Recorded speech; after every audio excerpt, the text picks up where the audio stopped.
शहर आई देहाती बहू। हाल ही में रोहन की शादी निर्मला नाम की लड़की से हुई थी। निर्मला गांव की लड़की थी। रोहन के पिता और निर्मला के पिता दोनों बचपन के दोस्त थे। उन्होंने बचपन में ही एक दूसरे से वादा कर लिया था कि दोनों बच्चों के बड़े होते ही उनकी शादी करवा देंगे।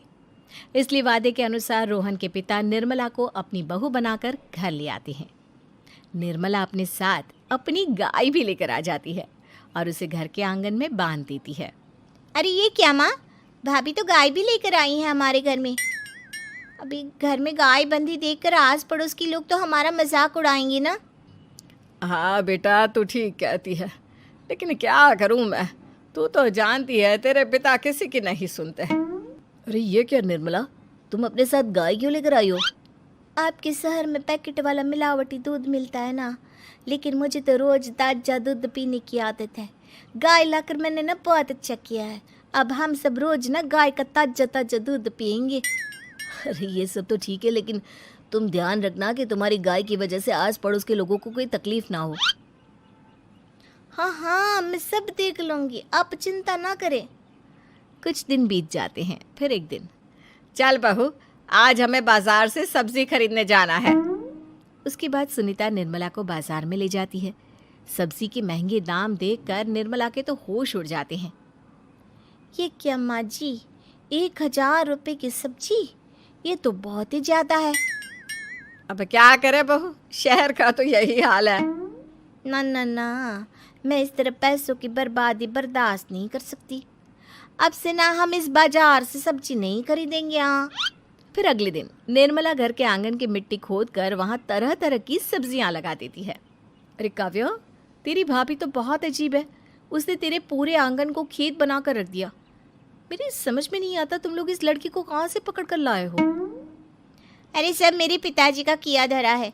सालों पहले अपने दोस्त से किए वादे के चलते उन्होंने उस गवार को हमारे गले बांध दिया। अरे तेरी भाभी सच में एक नंबर की गंवार है। उसे तो ढंग के कपड़े पहनने तक नहीं आते, ऊपर से उसने तेरे घर को गांव का तबेला बनाकर रख दिया है। उन औरतों की बातें सुनकर काव्या को बहुत बुरा लगता है। फिर वो अपने भाई रोहन से इस बात की शिकायत करने लगती है। रोहन निर्मला को समझाने की बहुत कोशिश करता है, लेकिन निर्मला के आगे उसकी एक नहीं चलती। फिर एक दिन रोहन निर्मला को एक शादी में ले जाता है। सभी मेहमान खाना खाने में व्यस्त थे। उधर रोहन भी अपने दोस्तों से गप्पे लड़ाने लगता है। तभी निर्मला तंदूरी चिकन के स्टॉल से ढेर सारे लेग पीस उठाकर अपने पर्स में डालना शुरू कर देती है। घर जाने के बाद इसे फ्रिज में रख दूंगी और कल सुबह मच्छी सिखाऊंगी। फिर खाना खाने के बाद दोनों पति पत्नी वहाँ से जाने लगते हैं, लेकिन तभी दुल्हन का भाई उन्हें रोक लेता है। अरे ये सब क्या है? मैंने यहाँ खाना खाने के लिए सबको बुलाया था, खाना चोरी करने के लिए नहीं। तुमने पर्स में जो चिकन के लेग पीस छुपा रखे ना, चलो बाहर निकालो उन्हें। दुल्हन का भाई फौरन निर्मला से पर्स छीनकर सारे लेग पीस बाहर निकाल लेता है। मैंने इतना खर्चा करके खाने पीने का इंतजाम किया है और तुम हो कि यहाँ से खाना चोरी करके ले जा रही हो? शर्म आनी चाहिए तुम्हें। वहाँ मौजूद सभी लोग निर्मला को भला बुरा कहने लगते हैं। अपनी बेइज्जती होते देख रोहन दुल्हन के भाई से माफ़ी मांगकर निर्मला को घर ले आता है। निर्मला, आज तुमने सबके सामने मेरी नाक कटवा दी।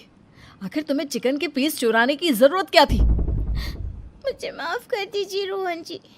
दरअसल ना, हमारे गांव में जब भी शादी होती थी तब मैं और मेरी सहेलियाँ इसी तरह शादी से ढेर सारा खाना लेकर आते थे।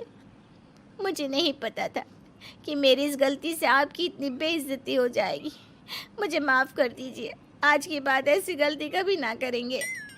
इतना कहकर निर्मला रोने लगती है। निर्मला को रोते देख रोहन का दिल पिघल जाता है और वो उसे माफ़ करके गले लगता है। Thank you for watching my video. Please like, subscribe and share us.